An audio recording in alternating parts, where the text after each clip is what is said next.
Hello, everybody. My name is Dratnus, and in today's video, we're going to take a look at 3 new posts from Blizzard that have come out recently about changes to Mythic Plus, hotfixes there, changes to the raid, hotfixes there, and a resolution to the overlay situation that has been discussed by me extensively on this channel and over on the GGWow channel, and it's been a topic of discussion over on Reddit as well.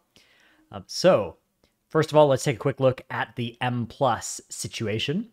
So I made a video about the nerfs already that were coming to Guardian and a couple other specs and some buffs as well. And in that video, I said, but they should nerf the dungeons while they're doing this as well. And basically immediately afterwards, but after I'd already, gone to bed or was getting ready for bed, they pushed out this new change that was above Keystone level 20. Each additional Keystone level will now increase enemy health and damage by 8%, down from 10%. And that basically their developers note here is that they agree that, keys shouldn't be harder in a future week than they were in a previous week. So that is, I think, a great change. I think it makes sense to mostly apply this above level 20 as well. I think that's fine too, because the Exodia comp was, I don't want to say it wasn't abused in lower key levels than that, and certainly there were people looking for augmentation, still will be in the lower keystone levels, and some of these other specs as well were getting preferential treatment. Those groups were stronger and now are getting nerfed a little bit, but I think this is a fair place to draw this line, and will do a lot of good for making it so that the title pushing situation isn't just locked in for the rest of the season, and there's still a little bit of gameplay to it. This is actually a huge change as well. As the key level starts getting into that title range, it starts getting above like 2 key levels worth of change as you're starting to get up towards that 30 level, so big change there. But then there's also been 2 newer changes added to this list. We have a change to Halls of Infusion, the Glacial Proto-Dragon's Deep Chill ability. Now damages affected players every 2 seconds from every 1, so this is half damage removed from it, as well as a little bit of a later first tick, I think, which is going to be very nice for surviving that first tick. And then Infinite Time Reaver Stolen Time cooldown has been increased to 8 seconds from 4. Now, I believe this is a 6-second dot, so if I'm not mistaken, this means the dot is not going to stack on you. Which would be gutting that ability. Dev note, we heard feedback certain dungeon creature abilities feel oppressive for groups without access to Master Spell, and we're hoping these abilities will now feel more manageable for these groups.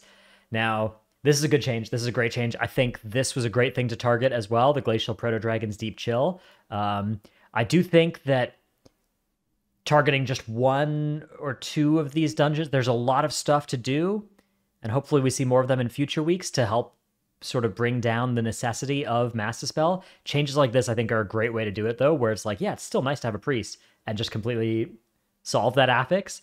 But in the groups that don't have a priest, now it's not going to be just like, we're dead. Especially because you can't skip as many dragons if you don't have a priest as well because of Mind Soothe.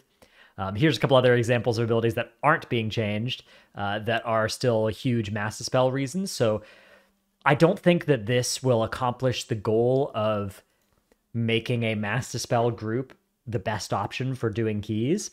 But that's not their goal, right? Their goal here is we're hoping that these groups will feel more manageable if you don't have Master Spell. And yeah, in these 2 dungeons, this is going to help.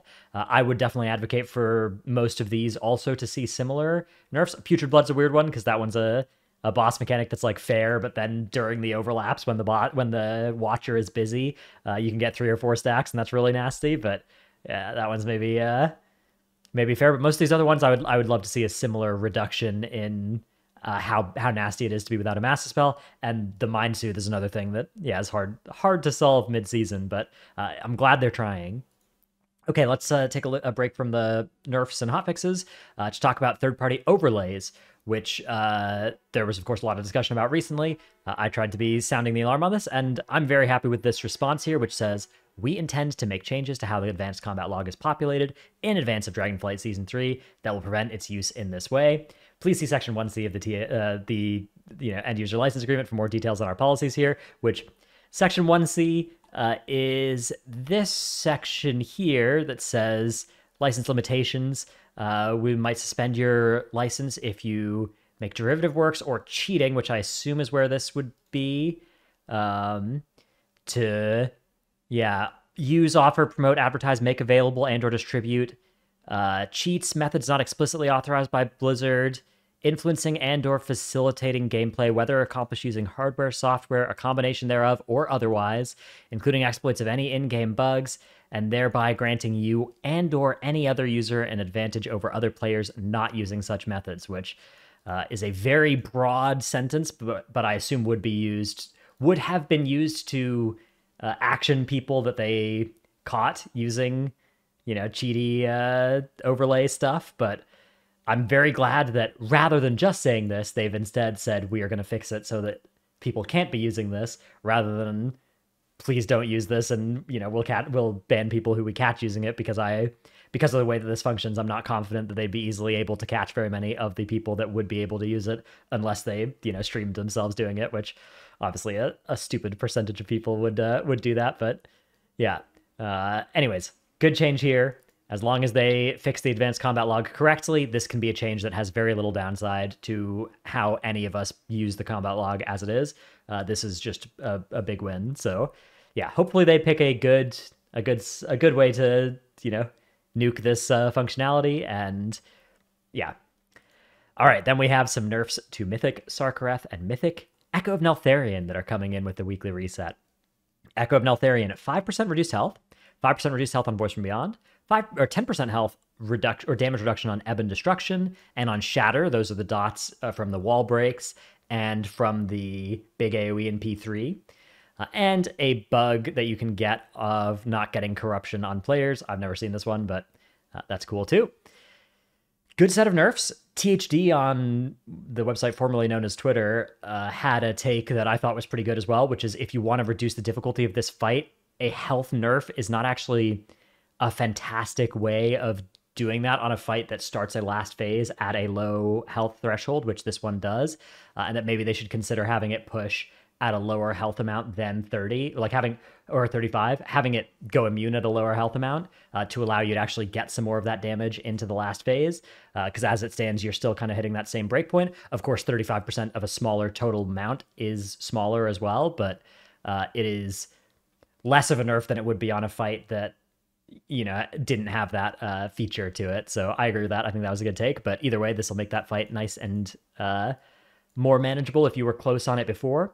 I'm a little sad that they didn't target Volcanic Heart, because I still think that's the least fun mechanic on this fight, and so for that reason I'd like to see power taken out of it before anything else, especially the damage you deal to other people when you hit them with a Volcanic Heart. I think would be a good thing to lower, so that it's a little bit more survivable to do like an accidental double stack, and to have that be kind of the counterplay to... Because I think if it was less bad to do that and you could survive without needing 3 defensives and external to live, that would be a mechanic that would be a lot more reasonable to solve without the really cringe, weak aura memorize-y stuff of where exactly to go and standing in the right spots. Sarkareth's Berserk time increased to 8 minutes, was 7:30 on Mythic difficulty. This change varies between being a massive nerf and a big nerf, depending on what the boss does between 7:30 and 8. I guess we've seen some of that cast sequence before. We've seen it. It goes up, it comes down. There's a dispel you have to do. New set of ads. I don't think I've seen it do any other mechanics over that point, but this is maybe something we could look up. Let's go on a little adventure here. What if we go speed kills of Sarkareth, and then we just go to the very bottom next? Yeah. What if we just keep on slamming this next button? Page equals 30. Okay, there's not enough of those. Page equals 10. Page equals 8. Okay, this is a good search algorithm here. So here is the longest logged Sarkareth kill, at least on the speed rankings. Now, one problem with this is if a guild had a slower kill and then a faster kill, it would update out of that for them, but this should still be pretty good. So 741, we can see what casts Sarkareth got up to at the end of this fight. So after 7:30, let's see. So we get, here is that Cosmic, or Scouring Eternity, Blasting Scream, Scouring Eternity, okay. Yeah, and then Infinite Duress. Wait, this is 7:30. This says 7:30 on the event log, but it's at a different timer here. Hang on. All right, Warcraft logs, what's happening here? Engulfing Void, Embrace of Nothingness. Okay, now we're off the timeline. Cosmic Ascension cancels Cosmic Ascension. All right, well, yep, it remains a mystery what exactly Sarkareth will do from 7:30 to 8 minutes, but if he just kind of stands there and lets you target dummy him, very huge nerf. Even if he does a mechanic or two there, still a massive nerf to that fight on the DPS check side of things. And it means you can maybe limp over the finish line if everybody kind of screws up the going down stuff at the end of P3. But as long as you still have a few people alive, you can maybe get there with those 30 extra seconds. Echoing Howl damage per tick reduced by 20% on Mythic difficulty. This is the damage from clearing in P1, one of your 2 Oppressing Howl debuffs. Empty Recollection health reduced by 17% on Mythic difficulty. That's the Mythic add that hits your tank and does a cast, but isn't, stunnable and stuff. Blasting Scream cast time increased by 25%, so that makes it you have longer to land the kick. And then there's some scaling changes in normal and heroic to make it so that things are a little bit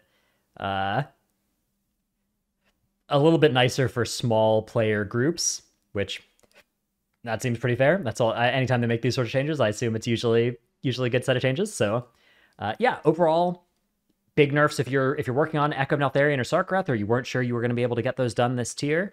These fights have definitely gotten somewhat easier, and the health amount, the damage amount they've done has gotten lower. This sort of mirrors a regular tier. Just getting towards really full stamina and bis gear takes a long time in a regular tier. This tier, most people have sort of been at that level and have been hitting it faster in the cycle.